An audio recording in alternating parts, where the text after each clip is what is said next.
Oh, Lord, they done fucked this girl up, boy. Oh, hold up. Damn nigga out here. What, they got 5?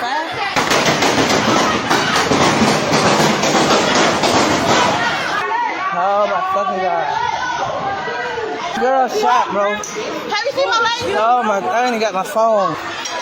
Oh, they done shot this fucking girl, bro. Oh, my God, where they shot her at? Oh. Their phone keeps streaming. Hearts and laughing emojis float across the screen, while she lies motionless on the floor. September 22nd, 2023. Jernigan Gardens Apartments, Orlando, Florida. A text message sent 3 weeks earlier reads, "I don't know what it is, Ruby, but I had a bad feeling. Just be careful." Her response? A laughing emoji. "Girl, I'm blessed. God got me." Now she's face down in a courtyard, and nobody's running away. They're pulling out phones, recording, commenting, live. You ever wonder what makes someone film a murder instead of stopping it? What makes a crowd stand by while a 22-year-old mother of 2 gets shot point blank? The gun rises in broad daylight. People are watching. Some are even smiling. And Ruby Kier, the woman who built her own hair styling business from nothing, doesn't see it coming. This isn't just another shooting in a rough neighborhood. This is about warning signs everyone missed. Signs you might be missing right now in your own life. What if I told you the exact moment Ruby could have saved herself? What if I showed you how 3 different people could have prevented her death, but chose to hit record instead? The camera shakes. Her voice breaks. The crowd grows. And nobody, not one person, steps in to help. By the time you finish watching this video, you'll know exactly how to spot when an argument is about to turn deadly. You'll see what the police overlooked, and you'll understand why Ruby's last words were, "Come get me. I'm getting jumped." Before we go deeper into Ruby's story, I need to ask you something. If someone showed you warning signs they were in danger, would you recognize them? Or would you scroll past like everyone else did with Ruby? That's what we do differently here. We don't just cover crimes. We expose what everyone missed. The warning signs. The moments when everything could have been avoided. If this is your first time here, please support us by hitting the subscribe button now. And turn on notifications so you don't miss our updates. Because the patterns in the cases we analyze do repeat, and recognizing them might save someone you love someday. Drop in the comments where you're watching from. Let me know if you've ever gotten a warning you brushed off. Because Ruby did, and 3 weeks later, she was gone. This case takes us to Orlando, Florida. Not the Orlando you see in vacation photos. The Orlando where Ruby Kier lived and died. Who was shot. You mentioned she was a young mother of 2, and her co-workers say she had a bright future. She was making strides to better herself as a whole, better herself personally, better herself as a mother, and better herself as a stylist. 22-year-old Michaela Patterson, who was known to many as Ruby, was a mother of 2 and worked at this Orlando hair salon for the past 8 months. This is Ruby's suite. The same suite where people have been dropping off flowers to show their respects. Her co-workers say she wanted to be a celebrity hairstylist and strengthen her faith. We spoke on her spiritual journey. She said she wanted to have a better relationship with God. She gonna be missed because she just had that great bubbly personality. Like, you always knew when she was here. Orlando splits into 2 worlds. There's the Orlando with Mickey Mouse and Magic Kingdoms. Then there's Mercy Drive, what locals call Murder Drive. Jernigan Gardens sits right in the heart of it. Low-income housing, high crime rates, a place where arguments turn deadly fast. In 2023, Florida loosened its gun laws even more. Concealed carry without a permit became legal. More guns, less training. You do the math. But that's just the backdrop. This isn't where Ruby Kier's story was supposed to end. Her real name was Michaela Queen Patterson, only 22 years old. Mother to 2 little boys, Messiah, 5, and Zion, 4. The kind of mom who'd work double shifts just to buy them new shoes. Ruby was our light, her mother Janelle says. Always joking, always making everyone smile. She wasn't born into money. Grew up in those same tough Orlando neighborhoods. But Ruby had plans. Big ones. By 22, she'd already built something special. Licensed cosmetologist at Envy Hair Designs. Her own business, Kiosko LLC. A growing Instagram following. Clients booking weeks in advance. Walk into that salon, and the first thing you'd see, a neon pink sign. Ruby Kier in cursive letters. Her brand, her dream, her way out. She was on this spiritual journey, her co-worker told police. Really focused on being better for her boys. The morning of September 22nd, Ruby posted on Instagram, October bookings open. Get in before the glow-up train leaves. 8 hours later, she'd be bleeding out on concrete. What brought her to Jernigan Gardens that afternoon? Some say a friend's drama. Others say she was settling her own beef. What we know for sure, she wasn't supposed to be there. But here's what nobody's talking about. Ruby knew something was coming. That warning text 3 weeks earlier wasn't the only sign. There were others. Signs that might have saved her life. September 22nd, 2023. 2:30 p.m. The sun beats down on Jernigan Gardens. Just another Friday afternoon. A crowd starts forming in the courtyard. Women arguing. Voices rising. Nothing unusual from Mercy Drive. Until Ruby steps into the middle of it. We don't know exactly why she was there. Rumors say she was defending a friend. Maybe her own beef. What we do know, she was outnumbered. The argument heats up. Pushing starts. Then shoving. More people gather around. And that's when the phones come out. Not to call for help. To record. To stream. To get those likes and shares. 2:34 p.m. Ruby realizes she's in trouble. She grabs her phone and calls her cousin, Devin Gaines. Come get me, she says, voice shaking. I'm getting jumped. Those were her last words to family. Not I love you. Not take care of my boys. Just panic. Raw fear. Devin doesn't hesitate. He and Ruby's brother jump in a car and speed toward Jernigan Gardens. They don't know they're already too late. Back in the courtyard, the crowd swells. Dozens watching now. Some yelling encouragement. Others just filming. Nobody stepping in. A man grabs Ruby. Throws her to the ground. She gets back up. That's important to remember. She gets back up. And that's when everything shifts. 2 men break away from the crowd. One is 23-year-old. The other, just 18-year-old. They reach for their waistbands. The Facebook live stream catches it all.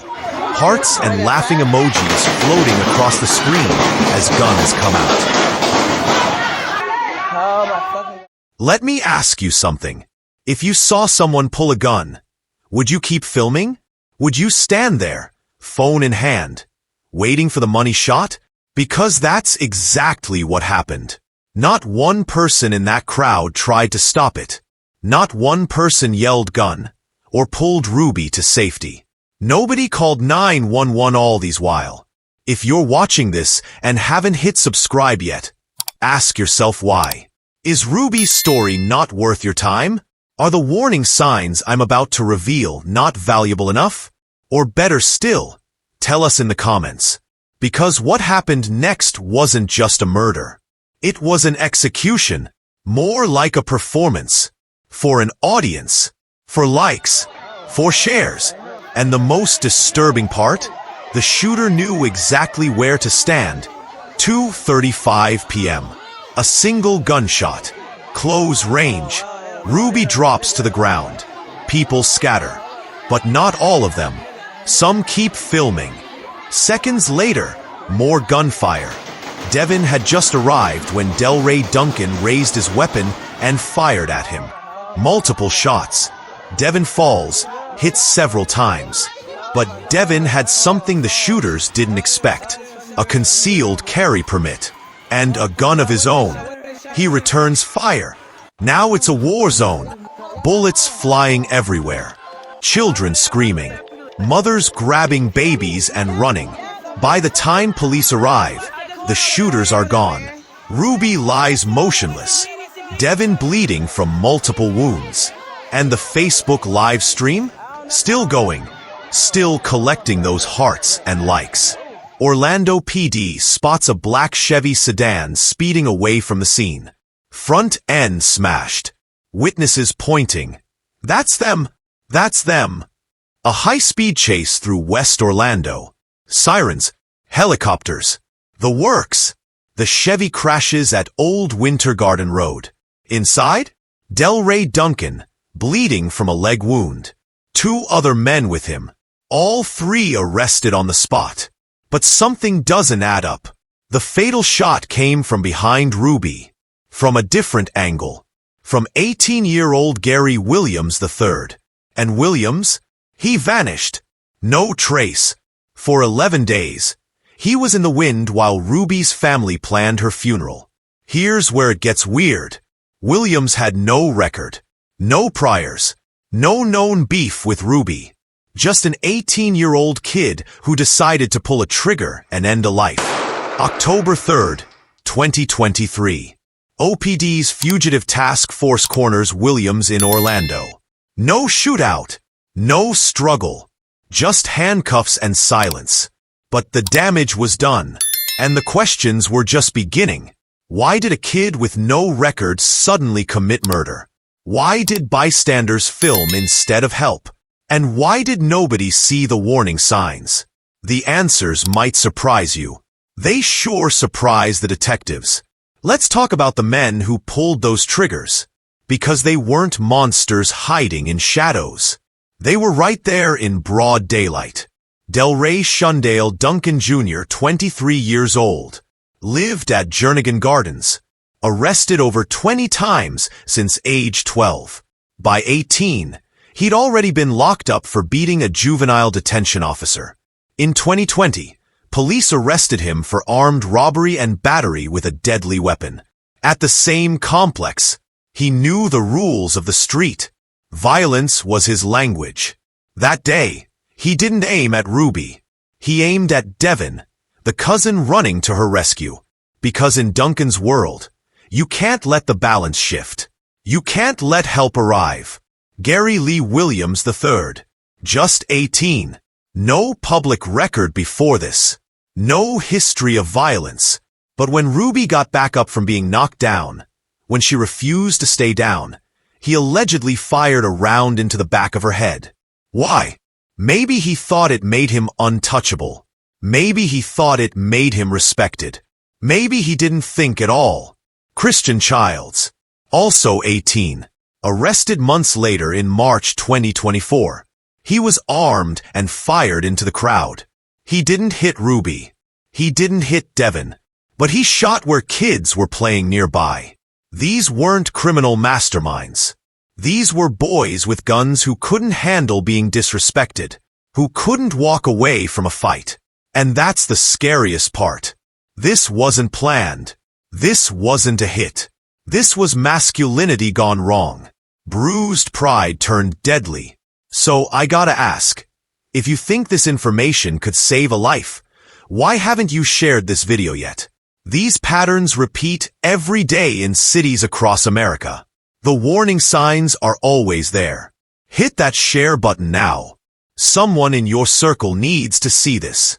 Because the warning signs we're uncovering might be happening right now to someone you know. What makes this case different isn't just the killers. It's the crowd. The people who stood by.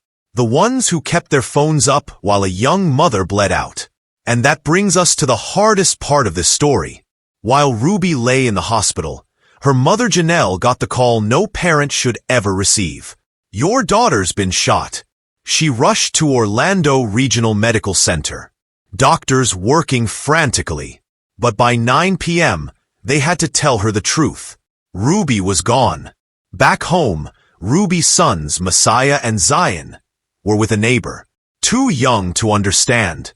Too young to know their mom would never come home again. They keep asking when Mama's coming back. Ruby's grandmother Sakarmal told reporters, "How do you tell a 4-year-old and a 5-year-old that Mama ain't coming back?" In another wing of the same hospital, Devin fought for his life. 5 surgeries, multiple gunshot wounds. And when he finally woke up, they had to tell him. His cousin, his sister, his protector, was dead. He had run toward danger to save her. He had fired back to protect her. But he was too late. They all were. Back at Envy Hair Designs, Ruby's chair sat empty. That pink neon sign, Ruby Kier, still glowing. Clients came in expecting her laugh, her jokes, her magic touch with hair. Instead, they found flowers, candles, tears. She was just getting started, her coworker said. She had these big plans. Celebrity clients. Her own product line. All for her boys. Those boys now live with their grandmother. Their future uncertain. Their mother's killers awaiting trial. And Jernigan Gardens? 2 more shootings in the months after Ruby's death. Same complex. Same issues. Nothing changed. The most painful part? Ruby's phone. When police recovered it, they found that warning text from 3 weeks earlier. And something else. Notes she'd written about moving. Getting her boys out of Orlando. Starting fresh somewhere safer. She was planning her escape. She just ran out of time. But there's something else the police found. Something that changes everything about this case. Something that makes you wonder if this was really about a random fight at all. Because the justice system?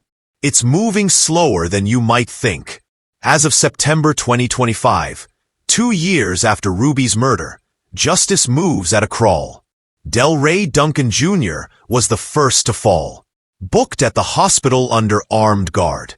The charges stacked fast. First-degree felony murder, 3 counts of attempted murder, aggravated assault, possession of a firearm by a felon. No bail. No exit. He entered a plea of not guilty. Gary Williams III, first-degree murder with a firearm. His face blank in court. But when prosecutors listed the charges, his hands shook.